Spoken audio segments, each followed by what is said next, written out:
જય શ્રી રામ મિત્રો, અમે જઈ રહ્યા છીએ હાટકેશ્વરના ગણપતિ દાદાની ધૂનમાં. એટલે હું, તન્મય ને મનોજ ત્રણેય નીકળી ગયા. ત્યાં પહોંચીને જોયું તો ધૂન તો ચાલુ થઈ ગઈ હતી. બધાય મસ્ત મજાની ધૂન ગાતા હતા અને બધાયને હારે હારે મેં પણ થોડીક ધૂન ગાઈ. ધૂન ચાલુ હતી ત્યાં તો વરસાદ આવી ગયો એટલે અમે બધાય ખુરશી લઈને મંડપની અંદર.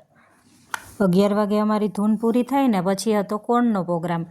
એટલે તન્મયે બધાયને કોન આપી દીધા. મસ્ત મજાના ઠંડા ઠંડા કોન ખાઈને અમારું ફ્રેન્ડ સર્કલ ને બચ્ચા પાર્ટી અમે બધાય નીકળી ગયા માંડવી ગેટના ગણપતિ બાપાના દર્શન કરવા.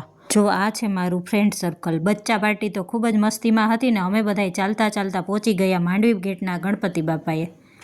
અહીંનો ગેટ આવી ગયો છે ને અહીંના ગણપતિ બાપા પણ ખૂબ જ સરસ છે. જો અદ્ભુત દર્શન છે ને બાપાના. સરસ મજાના અમારે દર્શન થઈ ગયા છે ને હવે અમે જાય છે એ સતીમાના ગણપતિ દાદાએ દર્શન કરવા. જો તમને આ વિડીયો પસંદ આવ્યો હોય તો લાઈક, શેર, સબસ્ક્રાઈબ. હવે મળીએ નેક્સ્ટ વિડીયોમાં. બાય.